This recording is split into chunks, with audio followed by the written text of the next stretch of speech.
Hello friends, welcome to my channel and today we are going to study So What Are You Anyway by Lawrence Hill। दोस्तों ये short story है, एक छोटी बच्ची के बारे में बताया गया है जिसका नाम है कैरोल। तो दोस्तों ये बच्ची एक प्लेन में सफ़र कर रही होती है। इसका सीट नंबर है सीट 12A। इसका सीट जो है वो विंडो के बगल में है। ये अपनी डॉल को बगल वाले सीट में बिठा देती है और उस डॉल का नाम होता है एमी। इसके पास एक छोटा मिरर होता है। वो मिरर को निकाल कर अपना फेस देखने लगती है। वो देख रही है कि उसका फेस ठीक तो है ना, अपने रंग को देख रही है। कैरोल को याद आता है कि उसके फादर उसे मिल्क चॉकलेट कहते हैं। तो दोस्तों मिल्क चॉकलेट का मतलब ये है कि उस लड़की का रंग थोड़ा सांवला है, थोड़ा सा ब्राउनिश कॉम्प्लेक्शन है। थोड़ी देर के बाद लड़की के पास आता है एक आदमी जिसका नाम है हेनरी नॉर्टन। ये हेनरी जो है ये कैरोल के पास आकर कहता है कि क्या ये डॉल तुम्हारी है? ये डॉल तो काली है, मैंने तो कभी भी इस तरीके की डॉल को नहीं देखा। भला काले रंग की भी कोई डॉल होती है? कैरोल कहती है इस डॉल का नाम एमी है, क्या मैं अपनी डॉल को वापस ले सकती हूँ? अब दोस्तों इस आदमी का नाम जो मैंने आपको बताया है वो है हेनरी नॉर्टन। ये अपनी वाइफ के साथ आया है, बेटी नॉर्टन।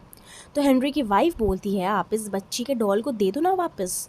इसके बाद कैरोल अपनी डॉल वापस ले लेती है और उसे खिड़की के पास में रख देती है। अपनी डॉल को खिड़की के पास में रख देती है। हेनरी की वाइफ कैरोल से कहती है कि आप मेरे हस्बैंड की बातों का बुरा नहीं मानना, मेरा नाम बेटी नॉर्टन है और ये मेरे हस्बैंड है हेनरी। तो दोस्तों हेनरी आराम से सीट पर बैठ जाता है रिलैक्स होकर और हेनरी कैरोल को देखे जा रहा है। उसके बाद फ़्लाइट अटेंडेंट आती है और कहती है कि सारे लोग सीट बेल्ट पहन लें और देखती है कि कहीं किसी को कोई प्रॉब्लम तो नहीं हो रहा। कैरोल फ़्लाइट अटेंडेंट से पूछती है कि क्या मैं बाथरूम जा सकती हूँ? फ़्लाइट अटेंडेंट कहती है कि हम बस उड़ान भरने ही वाले हैं, अगर आप थोड़ी देर तक होल्ड कर सकते हो तो बेहतर होगा। तो दोस्तों इसके बाद कैरोल खिड़की से बाहर बिल्डिंग्स को देखने लगती है। कैरोल सोचती है कि क्या उसके पेरेंट्स उसे देख रहे होंगे। वो अपनी डॉल का हाथ पकड़ती है और अपने डॉल के हाथ को हिलाकर कहती है मॉम और डैड को गुड बाय बोल दो, हम जा रहे हैं। अपनी डॉल का हाथ हिलाते हुए कहती है कि मॉम डैड को गुड बाय बोल दो, हम जा रहे हैं। हेनरी कैरोल से कहता है कि एक्सक्यूज़ मी, हम अब उड़ान भर चुके हैं, आप चाहें तो बाथरूम जा सकती हैं। कैरोल कहती है कि नहीं मैं ठीक हूँ। अच्छा तो क्या आप अकेले ट्रैवल कर रही हैं? हेनरी के क्वेश्चन कैरोल को बहुत इरिटेट करने लग रहे थे। हेनरी दोबारा से पूछता है अच्छा आप रहती कहाँ पर है वैसे? कैरोल रिप्लाई करती है डॉन मिल्स। ओह अच्छा, डॉन मिल्स में रहते हो आप? क्या आप वहीं पर पैदा हुई थी, डॉन मिल्स में ही? जी हाँ। ओके ओके, और आपके पेरेंट्स कहाँ पैदा हुए थे? मेरी मदर शिकागो में पैदा हुई थी और मेरे फादर टस्कन में पैदा हुए थे। हेनरी कुछ और सवाल पूछता है। हेनरी पूछता है कि क्या आप अपने ग्रैंड पेरेंट्स से मिलने के लिए जा रहे हो? कैरोल सर हिलाकर जवाब देती है अच्छा तो आपके पेरेंट्स ने आपको अकेले ट्रैवल करने दिया, अकेले जाने दिया आपको फ़्लाइट में? कैरोल इरिटेट होकर जवाब देती है ये सिर्फ़ एक एयरप्लेन राइड है और वैसे भी मैं बिग गर्ल हूँ, बच्ची नहीं हूँ, बड़ी लड़की हूँ मैं, और मैं ये प्लेन में ट्रैवल कर सकती हूँ। दोस्तों इसके बाद हेनरी अपनी वाइफ से फुसर फुसर बातें करने लगता है, विस्परिंग करता है। कैरोल को हेनरी के कुछ वर्ड सुनाई देते हैं लेकिन कैरोल हेनरी के विस्परिंग में इंटरेस्टेड नहीं थी। कैरोल को नींद आने लगती है। दरअसल हेनरी और उसकी वाइफ कैरोल की मिक्स्ड कॉम्प्लेक्शन की बात कर रहे हैं। ये लोग सोच रहे हैं कि ना तो ये लड़की गोरी है और ना ही ये लड़की काली है। बेटी कहती है कि मुझे तो इन लोगों से कोई प्रॉब्लम नहीं है, ये लोग मिक्स्ड रहे हैं, मुझे इनसे कोई प्रॉब्लम नहीं है, लेकिन अभी हमारी सोसाइटी इतनी मैच्योर नहीं हुई है कि इस तरीके के लोगों को एक्सेप्ट कर सके। और ये सारी बातें कैरोल सुन लेती है। दोस्तों हमारे समाज में तो गोरे काले का इतना भेदभाव नहीं होता, लेकिन जो वेस्टर्न कंट्रीज़ होती है ना, वहाँ पर स्किन कॉम्प्लेक्शन को लेकर बहुत ज़्यादा डिस्क्रिमिनेशन होता। उसके बाद कैरोल कहती है कि मुझे बाथरूम जाना है। हेनरी कहता है अभी तो खाना सर्व होने वाला है, अभी क्यों जा रही हो? बेटी हेनरी को इंटरप्ट करते हुए कहती है जाने दो ना, अगर उसे जाना है तो, छोटी सी बच्ची ही तो है। जब बेटी कैरोल को छोटी सी बच्ची कहती है तब कैरोल को बहुत गुस्सा आ जाता है और वो मतलब गुस्सा हो जाती है और भी इरिटेट हो जाती है। कैरोल अपने आप को छोटी बच्ची नहीं समझती। कैरोल तो अपने आप को एक यंग लेडी समझती है। वॉशरूम से बाहर आने के बाद कैरोल फ़्लाइट अटेंडेंट से रिक्वेस्ट करती है कि मुझे अपनी सीट चेंज करनी है।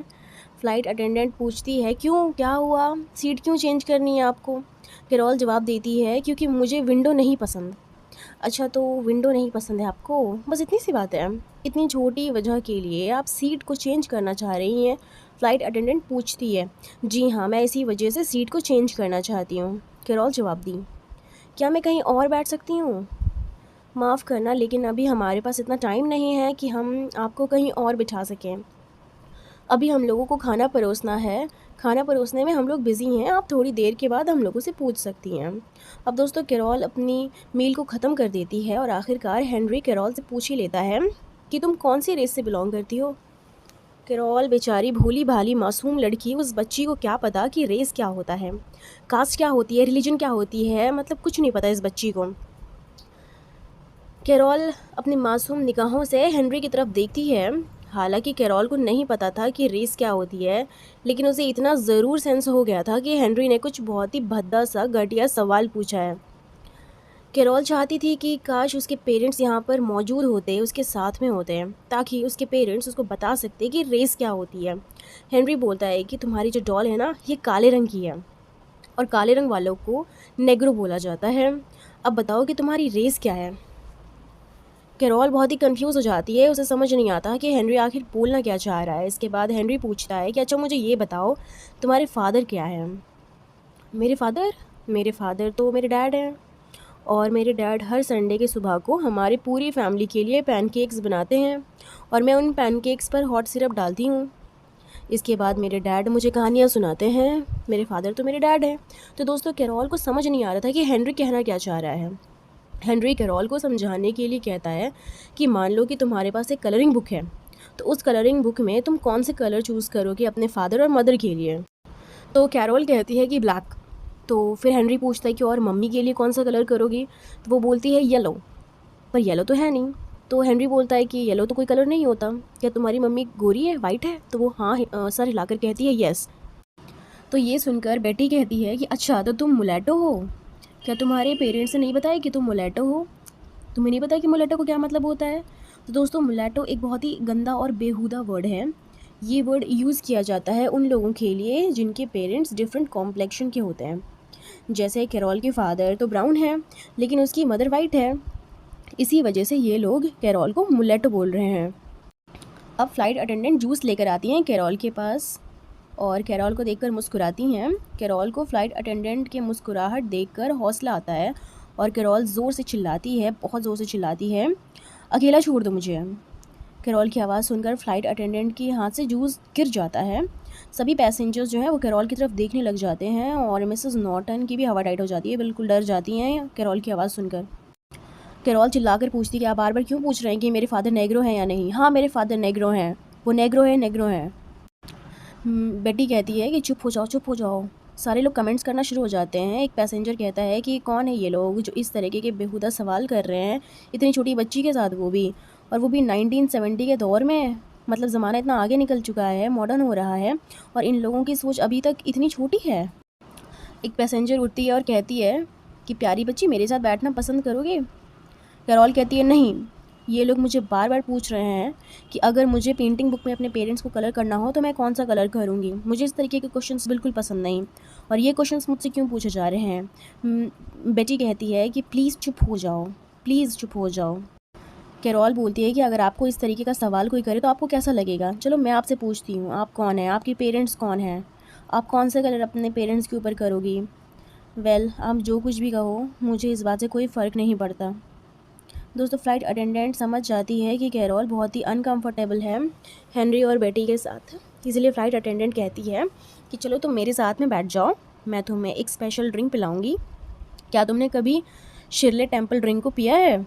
इसके बाद कैरोल चली जाती है फ़्लाइट अटेंडेंट के साथ, और वैसे भी कैरोल ने अब अपना सारा का सारा गुस्सा भड़ास निकाल लिया है और वो बेटर फील कर रही है।